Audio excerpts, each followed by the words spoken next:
Sir, మాజీ CM Jaganmohan Reddy గారి పైన విజయసాయి రెడ్డి గారు సంచలన కామెంట్స్ అయితే చేశారు. కోటరి దాటొస్తేనే పార్టీకి కానివ్వండి, జగన్మోహన్ రెడ్డి గారు కానివ్వండి భవిష్యత్తు ఉంటుందని చెప్పేసి చెప్పారు. అండ్ తన పార్టీని ఎందుకు వీడానో కూడా చెప్పడం చూస్తున్నాం. సో ఏ విధంగా చూడొచ్చు విజయసాయి రెడ్డి గారి కామెంట్స్? ఈ కోటరి ఏంటి? మరి దాని గురించి ఆయన ఏం చెప్పే ప్రయత్నం చేస్తున్నారు?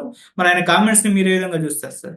ఈ రోజు విజయసాయి రెడ్డి ఒక బాంబు పేల్చాడని చెప్పొచ్చు. వైసీపీకి సంబంధించి, జగన్‌కి సంబంధించి. ఇప్పటివరకు ఆయన బహిరంగంగా మీడియాతో జగన్‌కి యాంటీగా మాట్లాడలేదు.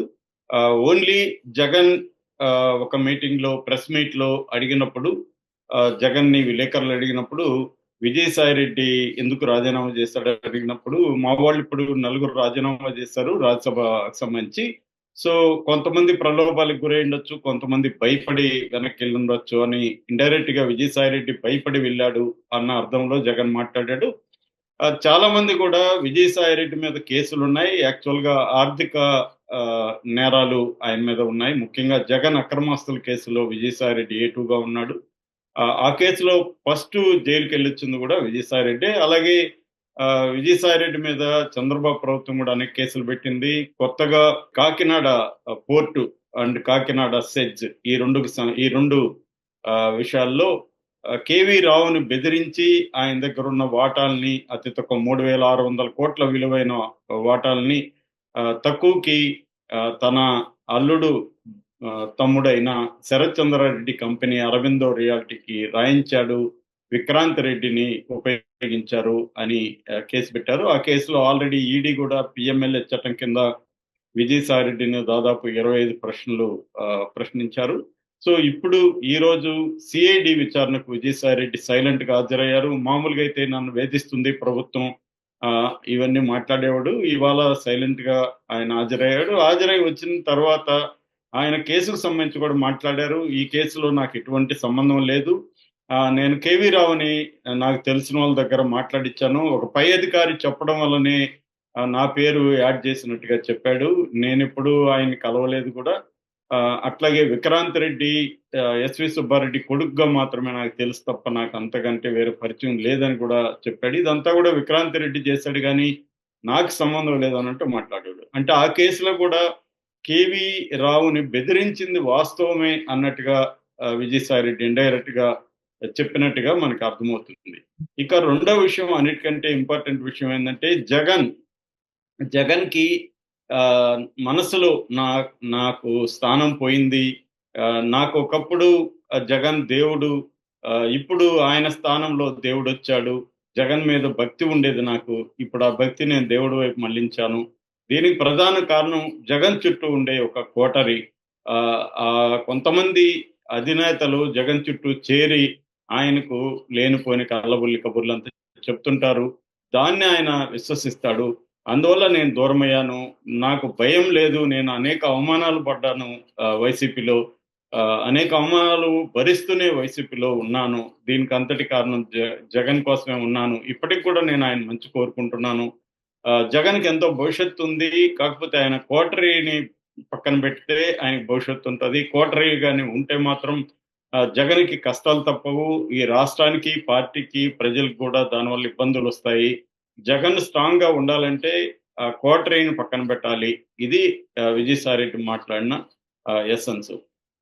ఆయన మాట్లాడిన దాంట్లో ఏమాత్రం అవాస్తవం లేదు. ఆయన ఓపెన్‌గా చెప్పడం అనేది అభినందించాల్సిన విషయం. ఎందుకంటే ఎప్పటినుంచో వైసీపీలో ఉన్నవాళ్ళే. మనకిప్పుడు గాదు ఎలక్షన్‌ల ముందే వైసీపీలో ఉన్నవాళ్ళే చాలామంది డైరెక్ట్‌గా మాట్లాడకపోవచ్చు మీడియాతో గానీ, మనలాంటి జర్నలిస్టులు కలిసినప్పుడు గానీ, లేతే వేరే రాజకీయ నాయకులు కలిసినప్పుడు గానీ, వాళ్ళెప్పటినుంచో చెప్తున్నదేందంటే, జగన్ చుట్టూ ఒక బలమైన కోటరీ ఉంది. ఆ కోటరీని దాటి జగన్ దగ్గరికి పోవడం కష్టమైపోతుంది. ఎమ్మెల్యేలని, ఎంపీలని జగన్ డైరెక్ట్‌గా కలవడం లేదు. వీళ్ళు చెప్పిన మాటలే వింటున్నాడు. దానికి తోడు ఐపాక్ టీము ఏదైతే చెప్తుందో ఎవరు గెలుస్తారని చెప్తే ఆ మాటలే నమ్ముతున్నాడు. అంతకుముందు నిరంతరం ప్రజల్లో ఉండే జగన్ ప్రజలకి దూరం అయిపోయాడు. ప్లస్ ప్రజలు పక్కన పెడితే కనీసం ప్రజా ప్రతినిధుల మాట వినడం మానేశాడు. ఆహ్, 2019 గెలుపనేది జగన్‌ని ఆహ్, ఒక ఆహ్, హ్మ్. ఒక మాయలోకి నెట్టేసింది. ఎందుకంటే 151 సీట్లు రావడం, అంత అమోఘమైన ఒక స్వీపింగ్ విక్టరీ రావడంతో జగన్ కళ్ళు నెత్తికెక్కిపోయినాయి. ఇదంతా నా వల్లే జరిగింది అనే ఒక భ్రమలోకి వెళ్ళిపోయాడు. దీనివల్ల జగన్ వర్సెస్ జనం, నన్ను జనం గెలిపించారు కాబట్టి నేను జనానికి బటన్ నొక్కి డబ్బులిస్తే సరిపోతుంది, మళ్ళీ నన్ను గెలిపిస్తారు అనే ఒక మాయలోకి వెళ్ళిపోయి ఈ క్వార్టరీ మాటలే వినడం అనేది జరిగిందనేది ఎప్పటినుంచో ఉన్న విమర్శే. ఎందుకంటే ఎక్కువ సార్లు ఏమవుతుందంటే గెలుపు అనేది మనిషి విచక్షణని కోల్పోయేట్టుగా చేస్తుంది చాలా సార్లు. ముఖ్యంగా తన వల్లే అన్నీ జరిగిందనుకున్నప్పుడు ఏమవుతుందంటే, ఇంక నేను ఎవడి మాట వినాల్సిన అవసరం లేదు. ఎవరు నాకు అవసరం లేదు. ఇది నా గెలుపు.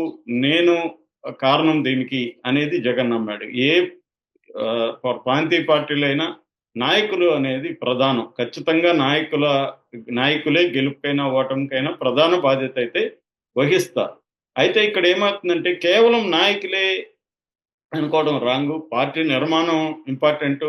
పార్టీలో వివిధ శ్రేణుల నాయకులు, కార్యకర్తలు ఇంపార్టెంటు.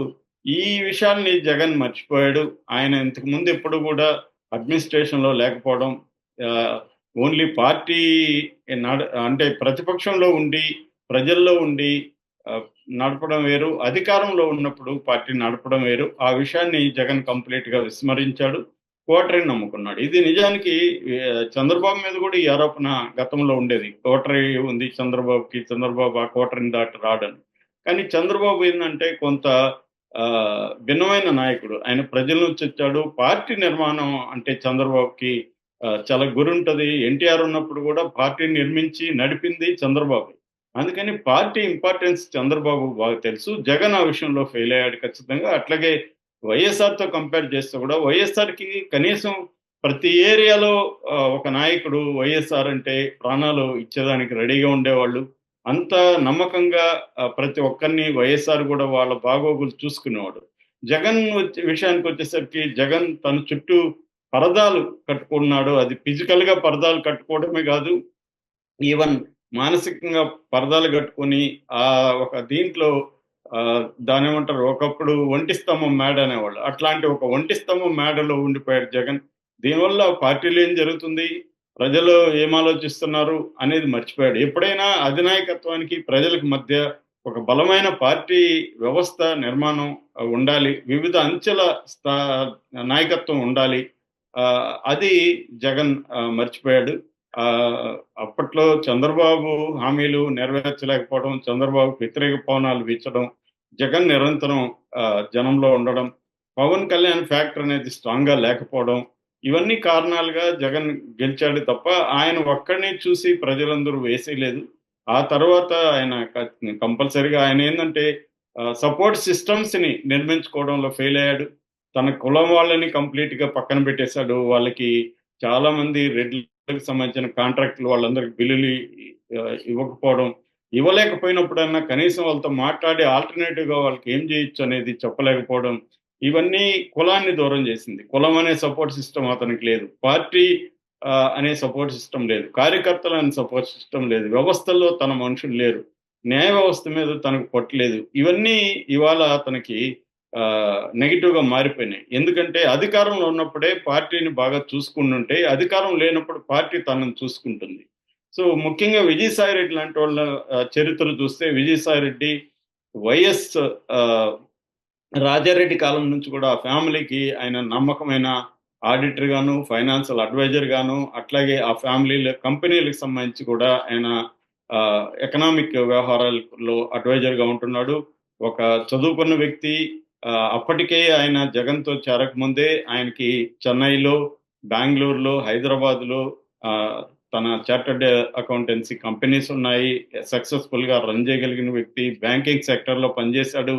ఆ తర్వాత కూడా విధేయంగా ఉంటూ ముఖ్యంగా కేంద్రంలో జగన్ తరపున ఆయన అనేక విషయాల్ని చక్కబెట్టేవాడు.